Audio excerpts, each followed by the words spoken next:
प्रज्ञा जी, जो भ्रष्टाचार के दावे आम आदमी पार्टी कर रही है कि उन्होंने भ्रष्टाचार नहीं किया, तो सवाल अपने आप में एक तटस्थ बना हुआ है कि जब भ्रष्टाचार नहीं था तो शराब नीति को ख़त्म क्यों किया गया। जांच होने देते, शराब नीति भी चलती रहती, फिर उसे फिर एलजी की तरफ से ही स्थगित किया जाता तो ज़्यादा बेहतर था। लेकिन सरकार ने वो नीति वापस ली, तो ये कहीं ना कहीं संदेह के घेरे में है कि शराब नीति उतनी भी ठीक नहीं थी जितना आम आदमी पार्टी की तरफ से दावा किया गया। क्योंकि आम आदमी पार्टी आंदोलन से निकला हुआ दल था, हर चीज़ों के लिए उन्होंने संघर्ष किया। खुद अरविंद केजरीवाल की पृष्ठभूमि ऐसी थी कि उन्होंने एक लंबे समय तक एनजीओ चलाया और लंबे समय तक कई मसलों पर उन्होंने संघर्ष किया। आरटीआई कानून के लिए भी उन्होंने काम किया। तो जिस हिसाब से पृष्ठभूमि थी पार्टी की और अरविंद केजरीवाल की, तो मुझे नहीं लगता कि अगर सब ठीक होता तो ये पूरी नीति को वापस लिया गया हो सकती है। देखिए, अब संदेह अरविंद केजरीवाल को खुद लग रहा है। अरविंद केजरीवाल किस तरीके से बयान दे रहे हैं आपने सुना होगा। अरविंद केजरीवाल ने साफ तौर पर कहा कि वो अपने इस्तीफा को जूते की नोक पर रखते हैं, यानी कि वो अपने सीएम जो पद है उनको उसकी गरिमा ही नहीं है, सम्मान ही नहीं कर रहे हैं। अगर आप इस्तीफा देते तो उसका भी एक नियम है, उसका एक कायदा कि आप दे रहे हैं, और बार बार आप जनता से पूछ रहे हैं कि आप बताइए कि हम इस्तीफा दें या ना दें, सरकार कैसे चलनी चाहिए। यानी कि अरविंद केजरीवाल को ये बात खुद ही समझ में आ रही है कि अब वक्त ज़्यादा नहीं रह गया है। दिवाली हो गई है, छठ पूजा भी हो जा रही है, उसके बाद जेल जाना तय है। तो मुझे लगता है कि अरविंद केजरीवाल को पहले ये तय करना पड़ेगा कि आपके पास सबूत हैं कि नहीं। ईडी के पास सबूत है, तभी जो है आज मनीष सिसोदिया जेल के अंदर है, संजय सिंह जो है जेल के अंदर है 24 तारीख को। हालांकि उन पर सुनवाई होनी भी है, लेकिन आप ये समझिए कि उनकी याचिका को क्यों खारिज किया गया। मनीष सिसोदिया आपने जब इस तरह की बात की, जब मैं सुप्रीम कोर्ट पहुंचा तो सुप्रीम कोर्ट के वकील का यही कहना था कि अगर 3 महीने बाद मनीष सिसोदिया की याचिका को फिर से जो है दायर किया जाता है तो आप ये मानिए कि 99.9% उनकी याचिका को खारिज कर दिया जाएगा, डिसमिस कर दिया जाएगा। तो आप ये समझिए कि यहाँ पर आम आदमी पार्टी के तमाम नेता बुरी तरीके से फंस चुके हैं। अरविंद केजरीवाल तभी इस तरीके के बयान दे। नहीं कहा जा सकता कि 3 बार अगर आप चुने जा रहे हैं मुख्यमंत्री के रूप में तो चौथी बार भी आपको चुना जाएगा। देखिए, वाकई में जिस पद पर वो बैठे हैं उस पद की गरिमा को बनाए रखने के लिए शायद उनको ऐसा बयान यहाँ पर नहीं। हमने देखा है आम आदमी पार्टी के ऊपर कोई संकट आया है तो हर चीज़ को वो राजनीति से प्रेरित बताते हैं। जब ईडी की कार्रवाई होती है तो वो राजनीति से प्रेरित होती है। जब ये चुनाव में हार जाते हैं तो यहाँ पर जो है बाकी पार्टियों के ऊपर आरोप लगाते हैं। तो देखा जाए यहाँ पर अपने ऊपर काम करने की जगह, यहाँ पर कोर्ट में लड़ाई लड़ने की जगह यहाँ पर आम आदमी पार्टी सिर्फ आरोप प्रत्यारोप करती है। और जिस तरीके से भाषा अब यहाँ पर इस्तेमाल खुद यहाँ पर अरविंद केजरीवाल करते नजर आ रहे हैं कि अपना इस्तीफा जूते की नोक पर रख रहे हैं, यानी उनको अपने सीएम पद की कोई वो नहीं है, कोई उसकी मान मर्यादा नहीं है। यहाँ पर देखा जाए तो दूसरों के ऊपर आरोप लगाना और फिर यहाँ पर इस तरीके से बातें करना कहीं ना कहीं एक असभ्य रूप में यहाँ पर आ जाता था। देखिए, आपके पास गद्दी है, कुर्सी है, इसका मतलब ये नहीं कि हर बार वो गद्दी आपके पास रहेगी, क्योंकि लगातार अब देखिए इस तरह का बयान देने के लिए बीजेपी ने तो उन्होंने नहीं कहा होगा। तो हमेशा हर एक बात को बीजेपी के एंगल से ये नहीं कह सकते कि वो दबाव बना रहे हैं, वो इस तरह की बात कर।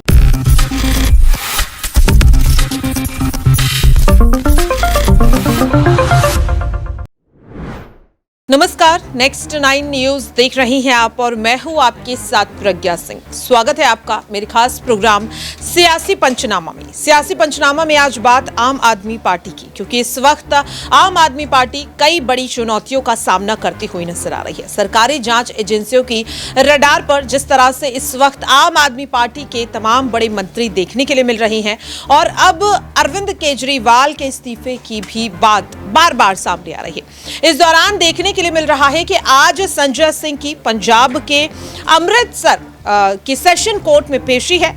मनी लॉन्ड्रिंग और भ्रष्टाचार के बाद अब मानहानि के मामले में वो फंसते हुए नजर आ रहे हैं। सवाल लगातार ये उठ रहा है कि क्या राहुल गांधी की तरह ही अब आम आदमी पार्टी को भी इस तरह के तमाम मामलों में फंसाया जा रहा है। क्योंकि जिस तरह से जब गुजरात के यहाँ पर सूरत डिस्ट्रिक्ट कोर्ट ने सीधे सीधे मोदी सरनेम मामले में राहुल गांधी को 2 साल की सजा सुनाई, जैसे ही कोर्ट के उस फैसले को वो चुनौती देने के लिए उच्च अदालत की तरफ रुख करते हैं तो मानहानि से जुड़े 10 और मामले राहुल गांधी को लेकर अचानक से सामने आ जाते हैं।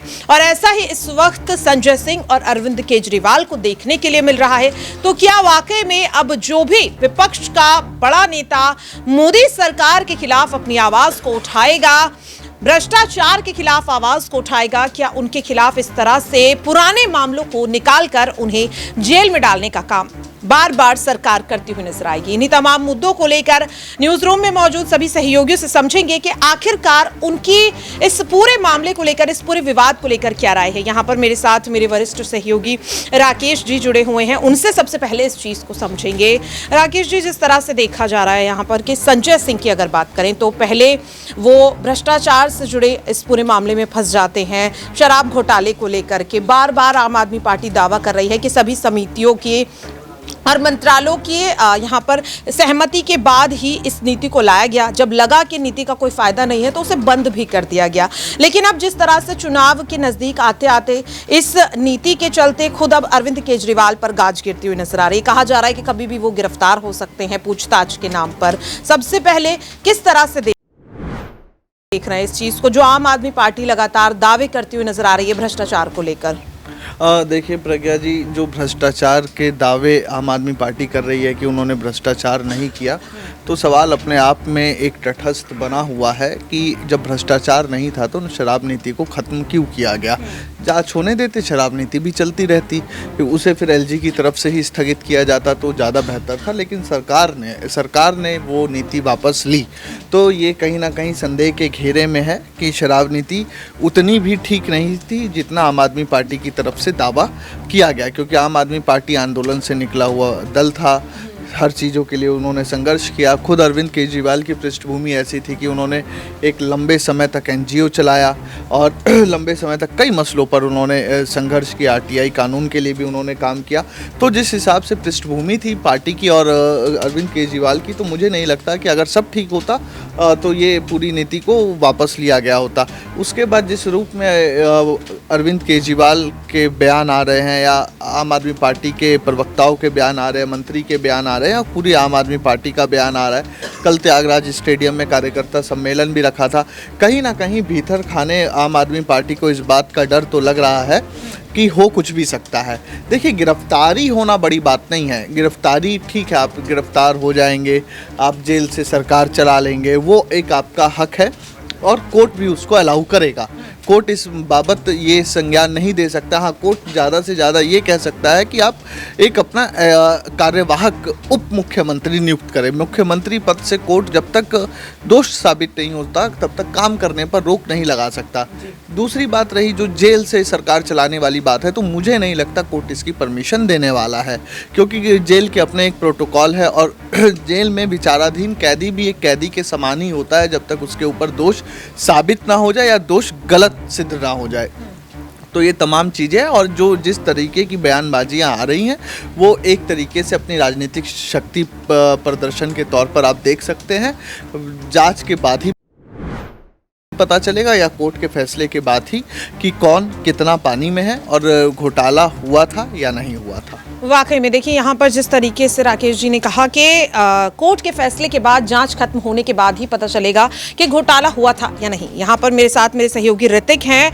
ऋतिक, जिस तरीके से आप लगातार ग्राउंड पर जाते हैं, आम आदमी पार्टी जो बार बार दावा करती है कि देश की पहली पार्टी है जो भ्रष्टाचार से पूरी तरह से मुक्त है, ईमानदार अपने आप को बताते हैं, लेकिन और इसी ईमानदारी के दाव पर कहीं ना कहीं आम आदमी पार्टी को 3 बार चुना भी है दिल्ली की जनता ने। लेकिन जिस तरह से यहाँ पर सीधे सीधे 338 करोड़ के घोटाले की बात हो रही है, क्या लग रहा है जमीनी स्तर पर, क्या अब दिल्ली की जनता भी केजरीवाल सरकार को निशाने पर लेती हुई नजर आ रही? क्या संदेह अब दिल्ली की जनता के बीच देखने के लिए मिल रहा है कि हो सकता है ईमानदार कहने वाली ये सरकार भ्रष्ट हो सकती है? देखिए, अब संदेह अरविंद केजरीवाल को खुद लग रहा है। अरविंद केजरीवाल किस तरीके से बयान दे रहे हैं आपने सुना होगा।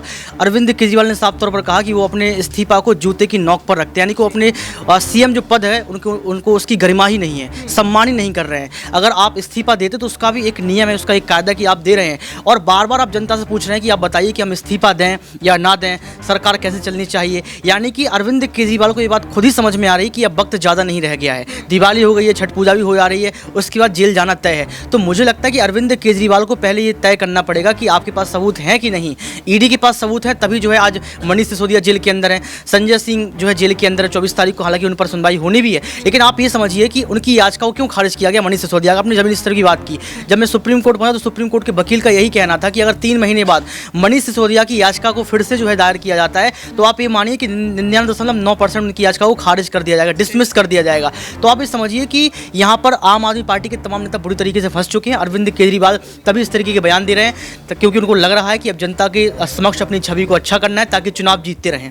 बिल्कुल, देखिए यहाँ पर जिस तरीके से ऋतिक ने भी कहा कि अरविंद केजरीवाल या फिर उनकी पार्टी के जो तमाम मंत्री इन दिनों बयान देते हुए नजर आ रहे हैं, उनसे पार्टी के बीच की जो बौखलाहट है वो साफ तौर पर देखने के लिए मिल रही है। यहाँ पर मेरे साथ मेरी सहयोगी नेहा मौजूद हैं और उनसे इस चीज को समझने की कोशिश करेंगे। नेहा, अभी ऋतिक ने कहा कि अरविंद केजरीवाल ने एक बयान दिया है कि वो मुख्यमंत्री पद को, अपने इस्तीफे को जूते की नोक पर रखते हैं। अब तक जनता का बेटा खुद को बताने वाले अरविंद केजरीवाल आज जिस तरह से मुख्यमंत्री पद को लेकर के उसकी गरिमा को लेकर बयान देते हुए नजर आ रहे हैं, क्या एक घमंड यहाँ पर आपको उनके लफ्जों में नजर नहीं आ रहा है कि 3 बार अगर जनता ने चुन लिया है तो चौथी बार भी चुन ही लेगी?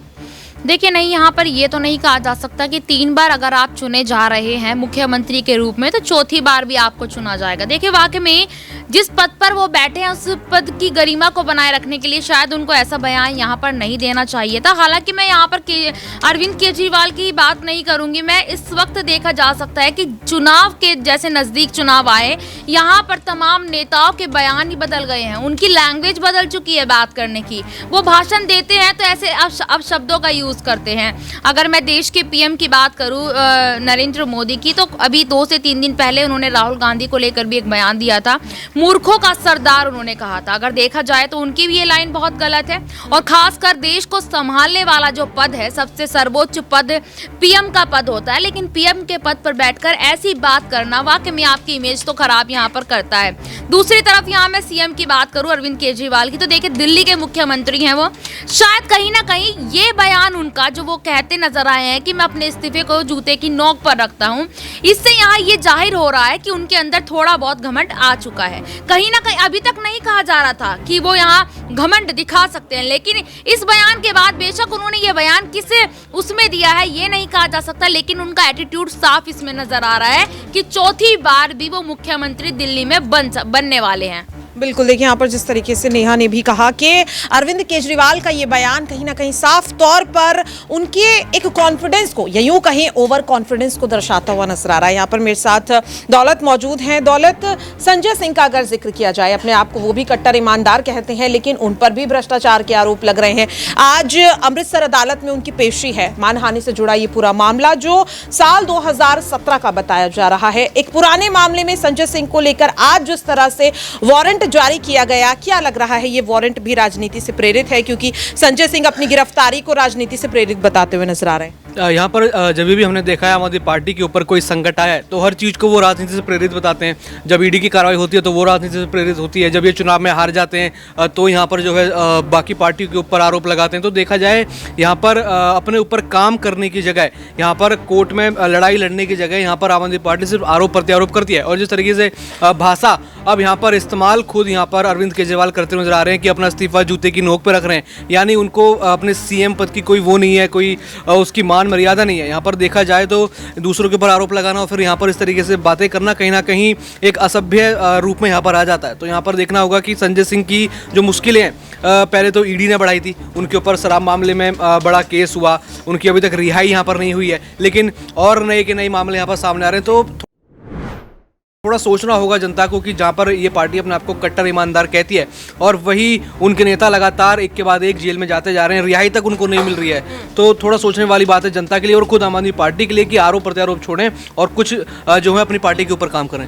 बिल्कुल, देखिए और साफ तौर पर अरविंद केजरीवाल वो कहीं ना कहीं करते हुए भी नजर आ रहे हैं, क्योंकि जहां एक ओर आज संजय सिंह की अमृतसर अदालत में पेशी है तो वहीं दूसरी ओर अरविंद केजरीवाल भी पंजाब पहुंचे हैं। पंजाब जाकर वो जनसभा करने वाले हैं, एक रैली को संबोधित करने वाले हैं। तो यहाँ पर मेरे साथ अमन जी मौजूद हैं, उनसे इस चीज को समझेंगे कि आज केजरीवाल का जो दौरा है पंजाब में उसे किस तरह से देख रहे हैं। क्या ये संजय सिंह के समर्थन में हो सकता है? एक बार फिर से बीजेपी पर, सरकारी जांच एजेंसियों पर ठीकरा फोड़ते हुए नजर आएंगे? मुख्यमंत्री पद को लेकर जिस तरह के बयान दे रहे हैं, क्या लग रहा है 2024 तक आम आदमी पार्टी टिकी रह पाएगी? देखिए, पहली बात तो जिस तरह का बयान उन्होंने दिया है प्रज्ञा जी, मुझे लगता है कि एक गरिमा आपको बनाए रखनी होती है पद की। किसी ने कहा एक शेर कि तुझसे पहले जो एक शख्स यहाँ पे तख्त नशी था उसको भी अपने खुदा होने पे इतना ही यकीन था। देखिए, आपके पास गद्दी है, कुर्सी है, इसका मतलब ये नहीं कि हर बार वो गद्दी आपके पास रहेगी। इनसे पहले अगर शीला दीक्षित की बात करें, 3 बार वो सीएम दिल्ली की रही हैं। आप तो पूरे पूर्णकालिक अगर बात करें तो 3 बार आपने पूर्णकालिक जो है कह सकते हैं कि पूरे तौर पर आप सीएम नहीं रहे हैं। तो ऐसे में सिर्फ अभी से ही इस तरह की बयानबाजी करना कि मैं जूते की नोक पर रखता हूँ, मैं जो मेरे खिलाफ दबाव बनाया जा रहा है, तमाम तरह की बातें कर रहे हैं, तो मेरे ख्याल में एक सीएम पद पर रहते हुए ये बात कहना उनके लिए कुछ शोभा नहीं देता है। वहीं आपने जो प्रश्न किया है कि जिस तरह से वो रैली करेंगे, पंजाब में एक माहौल बनाएंगे, तो पहले भी वो कह ही रहे थे कि भाई हम यूपी में जाएंगे, वहाँ लोगों को बताएंगे कि संजय सिंह को किस तरह से गलत तरीके गिरफ्तार किया गया। तो एक सिंपैथी गेन करने का तरीका है। पहले भी मेरी आपसे बात हो रही थी इसको लेकर कि इसको इतना तौर पे उठाया जा रहा है, इतने तौर पे इसको एक अलग लेवल पर लेकर जाया जा रहा है कि लग रहा है इनके खिलाफ सारी की सारी साजिश की जा रही है। तो ऐसे में खुद को इस तरह से विक्टिम साबित करना, कि अपने आप को इस तरह से ये साबित करना कि मेरे ऊपर जो है सब कुछ लाद दिया गया है, चाहे ईडी की बात करें, सीबीआई की बात करें या मेरे नेताओं की बात करें, ऐसे तमाम सारे नेता हैं जो जेल में रहे हैं। अगर आप उनका कोट देखें तो कहते हैं कि भगत सिंह भी जेल में रहे, मैं भी रह लूँगा। देखिए, दोनों का कंपैरिजन वो किस तरह से कर रहे हैं। आप सत्ता के लिए हैं, वो देश के लिए थे। तो अपने आप को अब समझना पड़ेगा केजरीवाल जी को कि जो सीएम हैं, महत्वपूर्ण पद पर बैठे हैं, पार्टी चला रहे हैं, 2 राज्यों में सरकार भी उनकी है, आगे विस्तार करना चाहते हैं। तो मुझे लगता है इस तरह का बयान देखकर कहीं ना कहीं वो आने वाले दिनों में अपने लिए मुश्किलें खड़ी कर रहे हैं। एक आखिरी सवाल रहेगा, क्या आज संजय सिंह को अमृतसर अदालत से भी झटका लगता हुआ नजर आएगा? क्योंकि पहले ही वो मनी लॉन्ड्रिंग मामले में फंसे हुए हैं, लगभग 40 से ज्यादा दिन वो जेल में बिता चुके हैं और अब एक और मामले में जिस तरह से फंस रहे हैं, तो क्या आज उन्हें कोर्ट से राहत मिलेगी या झटका लगता हुआ नजर आ सकता है? देखिए, वही बात है कि जिस तरह से आम आदमी पार्टी हमेशा कहती है कि हम सच की बात करते हैं, लेकिन इसी बयान को अगर आप देखें 2016 में यह बयान दिया गया जिसमें विक्रम मजीठिया जो हैं अकाली दल के, उनके ऊपर कहा गया कि आप नशे के तस्कर, इस तरह की बातों को यूज़ किया गया। उसके बाद अरविंद केजरीवाल उनसे माफ़ी मांगते हैं और जो पार्टी के लोग हैं वो माफ़ी मांगते हैं। तो ये कहने वाली बात नहीं है कि आप इस तरह के अनाप शनाप बयानबाजी करेंगे, हर कोई आपकी बयानबाजी को सुनेगा।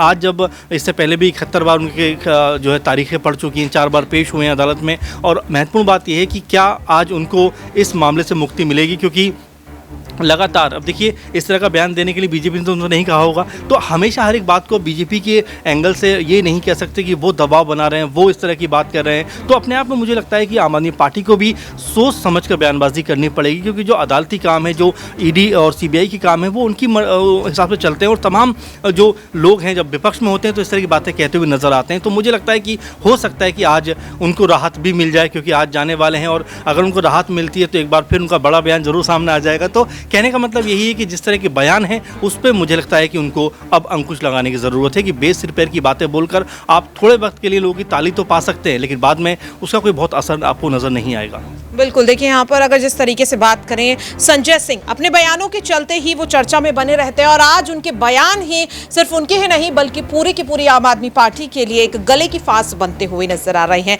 अकाली दल को लेकर जिस तरीके का बयान संजय सिंह ने दिया और इस पूरे मामले में आज अमृतसर अदालत में उनकी पेशी है, और अब ऐसे में देखना काफी ज्यादा अहम होगा कि राउज एवेन्यू कोर्ट से पहले क्या संजय सिंह को एक बड़ा झटका अब अमृतसर के इस सेशन कोर्ट में लगता हुआ नजर आएगा। मनी लॉन्ड्रिंग मामले में फंसे संजय सिंह आखिरकार आज क्या कुछ कोर्ट में होता है, क्या जीत मिलेगी या फिर झटका? फिलहाल के लिए इस खास प्रोग्राम सियासी पंचनामा में इतना ही। बाकी की तमाम अपडेट्स के लिए आप देखते रहिए नेक्स्ट 9 न्यूज।